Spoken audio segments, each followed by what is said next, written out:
My mother, with a sly smile, tapped her impeccably manicured nails on my kitchen counter. "You've got 30 days to move out," she declared. "We sold your apartment to Lisa."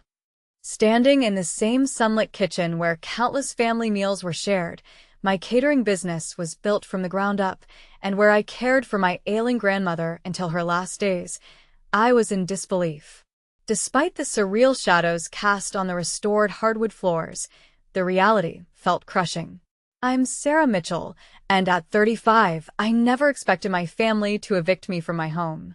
"Don't look so shocked," my brother James piped up, his arm firmly around Lisa, his wife. "You hardly use this place. You're always on the go for your catering gigs." Lisa and the baby need it more. Their reasoning was clear.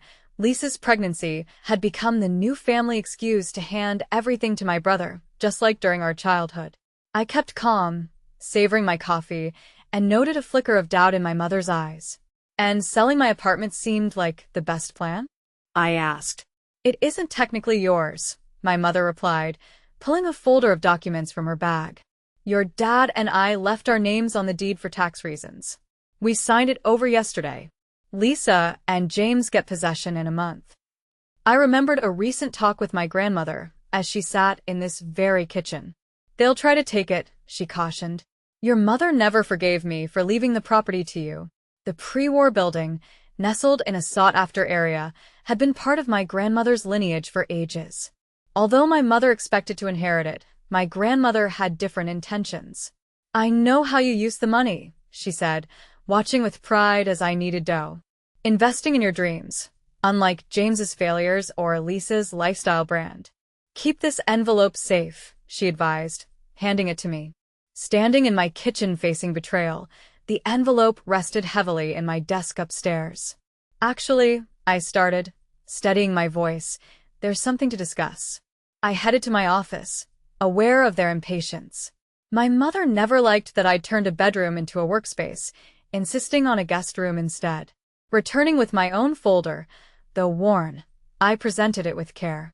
Before discussing my move, I suggested, "Take a look at this."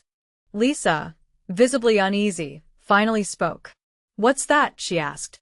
"The real deed," I disclosed, placing it on the counter alongside ownership proof of the adjoining building. As my mother paled reading the documents, both properties transferred to me 3 years earlier, signed by my grandmother. The gravity of their mistake hit her. "This can't be legal," she spluttered. "Oh, it is," I assured. "Mr. Patterson, her lawyer, arranged it all." Their sale attempt was doomed. Selling what they didn't own was impossible. James's face flushed as he seized the papers, realizing I had known all along. "You knew," he accused. "After I learned about your plans," I confessed, "Grandmother always said, let people reveal themselves." Silence enveloped us. Lisa collapsed onto a bar stool, my mother's stare fixed on the deed, willing it to change. "You should have informed us," she seethed. "As you should me," I retorted, "about selling my 10-year home, the same where I nursed grandmother while you moved on unburdened, presuming you'd control it all." Memories of juggling my budding business with care duties during my family's absences flooded back. "What now?" Lisa asked quietly. "We sold our apartment." Sympathy crept in. Lisa, often a pawn in family dynamics, always sought to please. "I'm not heartless," I said. "There's a vacant unit in the building next door." James blasted. "From my own sister. Wouldn't you prefer to find another place in the vicinity?" I asked calmly, mentioning a new luxury building nearby with vacancies. "Their 2-bedroom units start at twice what I'm offering," I added. Suddenly, my mother stood, gathering her papers with trembling hands.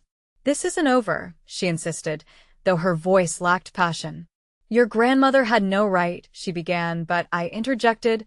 "Actually, she had every right. This building was her legacy. She chose how to pass it on." I excused myself for a meeting with my property manager to discuss upgrades to the security system. As they exited, I noticed James refused to meet my gaze while Leah lingered, as if wanting to speak before leaving. Last was my mother, who paused at the door.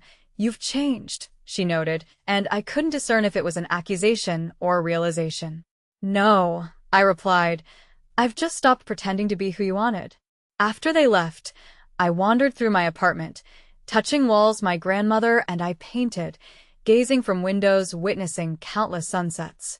In my office, I opened a drawer and withdrew her envelope, emptied now of vital documents, but still embracing her final letter. Remember, she penned, sometimes the best revenge is mere preparation, and the greatest gift is letting others face their actions' consequences. I smiled, recalling her foresight from years ago. My phone buzzed. Leah texted, "Can we talk about the apartment next door? Just us." Perhaps, I pondered, some good could arise from this, though initially I had a security system to upgrade. Preparedness meant staying ready, as she always advised. Outside, the city buzzed, oblivious to our kitchen drama. I had responsibilities, a catering business, property management, and a family to manage from afar. Yet, for now, I stood in my kitchen, savoring quiet satisfaction from standing firm. Unexpectedly, the next few days were bustling, starting with my father's irate calls. "Your mother is upset," he stated, tone laden with familiar disappointment. "How could you disgrace the family?" While in my catering kitchen preparing for a weekend wedding, I reiterated, disgrace by owning property, or by preventing unlawful sale of my home. "Don't be difficult, Sarah. We aim to assist your brother." "Family helps family," he urged, to which I remarked, "It's odd. I don't recall receiving family aid while sleeping on a cot in grandmother's room during her last months or building my business from nothing." His silence was telling. Eventually, he begrudgingly stated, "Your mother wants to consult our lawyer about contesting the deed." "Feel free," I deadpanned. "Mr. Patterson has all necessary documents and video of grandmother signing, clarifying her intent.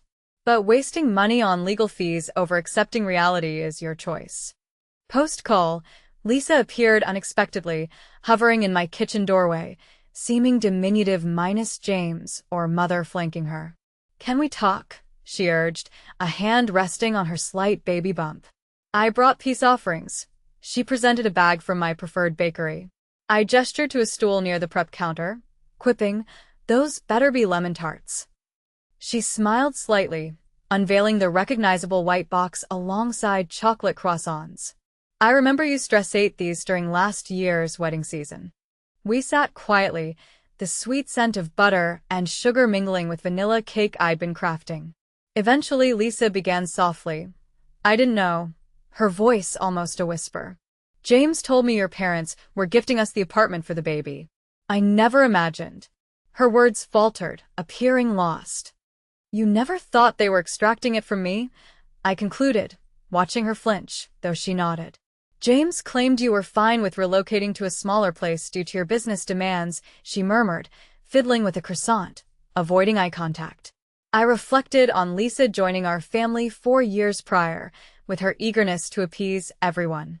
I observed as my family, particularly my mother and James, gradually influenced her, coaxing her to abandon teaching because a proper wife doesn't need a job, and fostering her luxurious inclinations because appearances matter.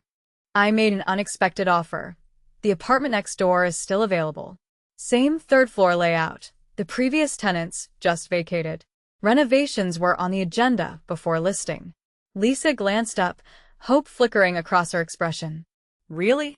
"Yes," I replied steadily, "but only on one condition. This stays strictly between us.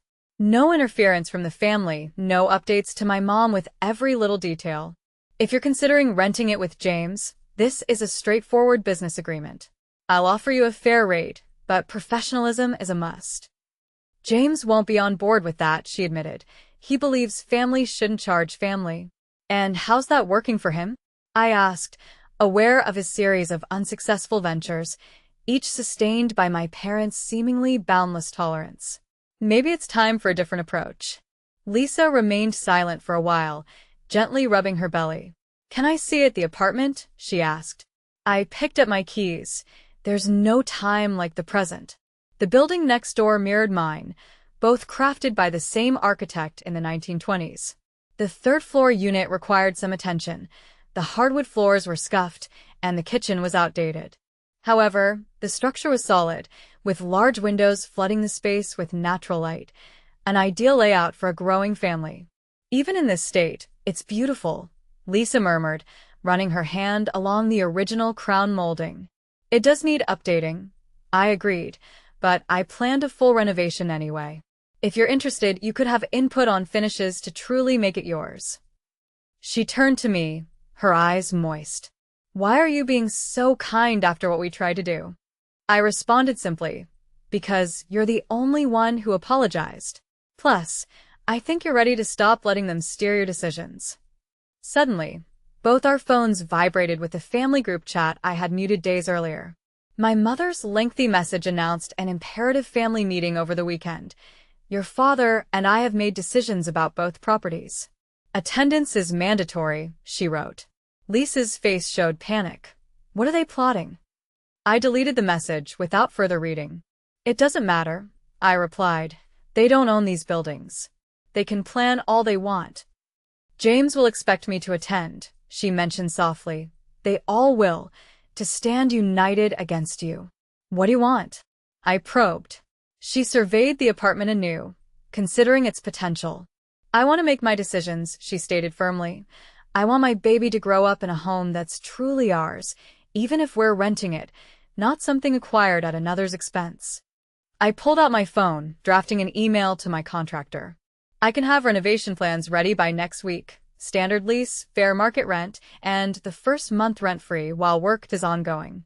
But Lisa, I paused, meeting her gaze. This decision must be yours. Not James's, not my mother's, yours. She squared her shoulders, appearing more self-assured than I had witnessed in years. I'd like to see those plans when they're ready. As we descended downstairs, another text arrived, this time from my father. Your mother is exploring legal options. Don't push us further, it warned. I showed it to Lisa, who shook her head. They really don't know when to stop, do they? No, I concurred, but they're about to learn. Observing Lisa's resolute demeanor, it dawned on me. Shifts in our family's long-standing dynamics were underway, unveiling fresh prospects. Maybe this transcended merely safeguarding my property.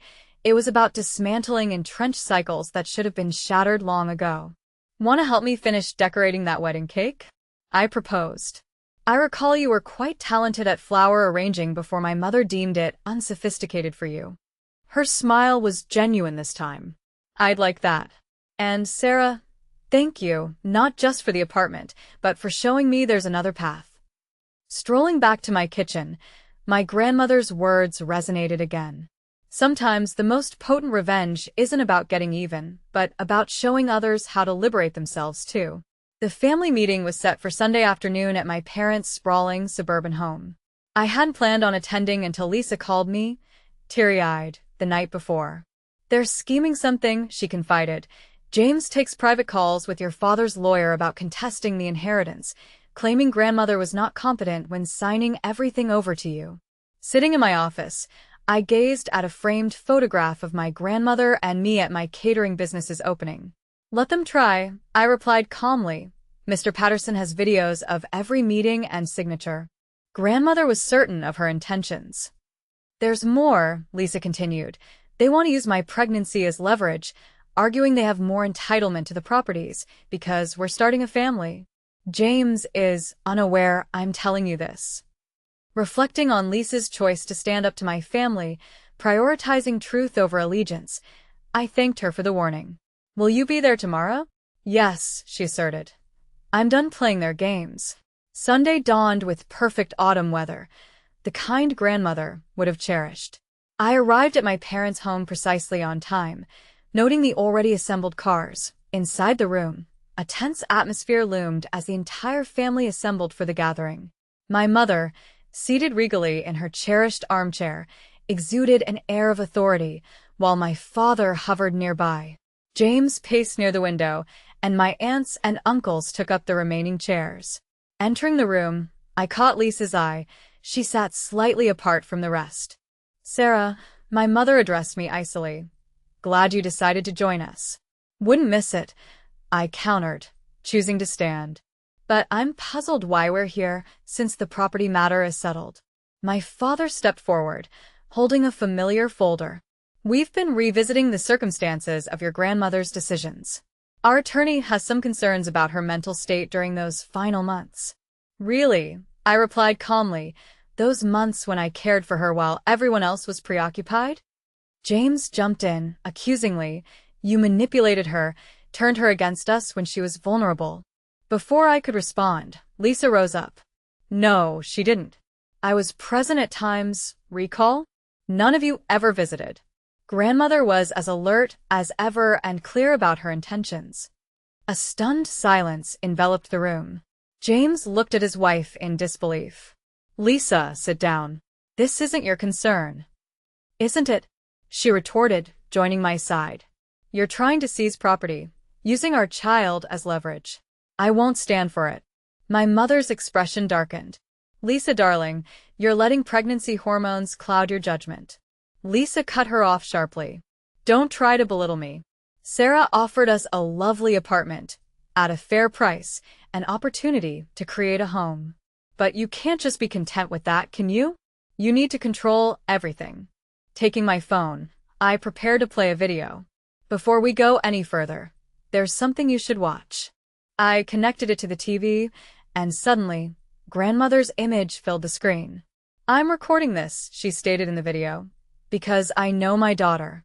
She never forgave me for not letting her control the properties upon marriage. But property ownership isn't merely about possession, it's about stewardship. Sarah understands this. She's developed something meaningful, aided others in pursuing their dreams. The properties are lawfully and rightfully hers. Any challenge will only expose your greed. The video continued with Grandmother articulating her wishes, signing documents, and Mr. Patterson confirming everything. When it finished, the silence was profound. There's more, I mentioned softly. Years of documentation. Would you care to see the medical evaluations affirming her competence, the witness statements? How far do you wish to drag this out? My father's grip loosened on the folder he held, and my mother's face paled. However, it was James who truly surprised me. He turned to Lisa, incredulously. You knew, didn't you? You knew about the apartment next door, and you've been communicating with her? Standing her ground, Lisa replied, Yes, because she's been truthful, the only one offering us a genuine opportunity without schemes. The renovation plans are ready, I interjected, if you're still interested. But this needs to end now. No more disputes, no more threats. The buildings are legally mine, and that is final. My mother stood abruptly. I think everyone should leave. We need time to take all this in. As we exited, Lisa caught my arm. I'd love to see those renovation plans, she declared loudly enough for everyone to hear, for our new residence. Outside, the autumn sun was setting, casting long shadows over the lawn. Lisa and I walked together to our cars, leaving behind the murmured arguments from the house. You know, they'll never forgive us, she remarked. Reflecting on Grandmother's words on stewardship and constructing something genuine, I replied, Perhaps not, but we'll build something better instead. 6 months later, I stood in the newly refurbished apartment next door, watching Lisa arrange fresh flowers in the sunlit kitchen. Her baby bump was markedly larger now, and the nursery down the hall was set and ready. The renovation had turned the space into a warm, inviting home with gleaming hardwood floors, open spaces, and a kitchen that rivaled mine. The marble countertops were entirely worth it, Lisa said, adjusting a floral stem. She had rekindled her passion for flower arranging, even launching a small side business creating centerpieces for my catering events. Though James still acclimatized to the rent payments, the changes following the family confrontation were notable. Faced with losing both his wife's support and his parents' financial safety net, James had taken a position at a consulting firm. Though he hadn't yet spoken to me, Lisa said there was a change at home. He was more focused and less entitled. My parents attempted silent treatment first, followed by guilt trips, and then finally, begrudging acceptance. The turning point occurred during the holidays when my mother visited, looking older and unusually uncertain. I've been reflecting on your grandmother's insights, she confessed, avoiding eye contact. About stewardship, about creating something of value. Taking a deep breath, She continued, "I've never built anything. I just assumed things would be handed to me." Now, observing Lisa prepare for her upcoming baby shower, the first family event since the confrontation, I considered how much had evolved. "Your mother RSVP'd," Lisa stated, reading my thoughts. She asked if she could bring her famous lemon squares. I raised an eyebrow. The lemon squares she's never shared? I sat in my office, reflecting on my flourishing management of the two buildings, a result of establishing a program to support small business owners with affordable commercial spaces. An incoming message about a maintenance request for a longtime tenant reminded me of grandmother's vision for community support and growth. Just then, Maria, who ran an alterations business, brought delicious empanadas made from her grandmother's recipe, creating an apt backdrop for the bond one had with the tenants. As Lisa and Maria chit-chat about nursery curtains, I retreated to my own apartment, taking out grandmother's last letter from a bottom drawer. Though the paper was old, her message was clear. Property is more than just structures. It's about nurturing community and growth. A knock on my door interrupted my thoughts, revealing James, who apologetically approached me to discuss the past.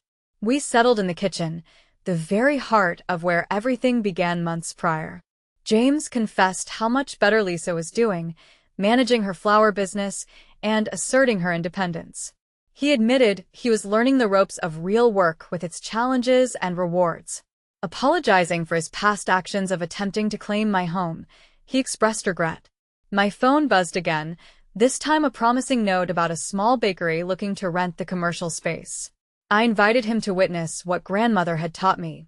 Each space, Maria's alteration shop, old Mr. Chen's bookstore, the budding art gallery, showcased dreams in the making.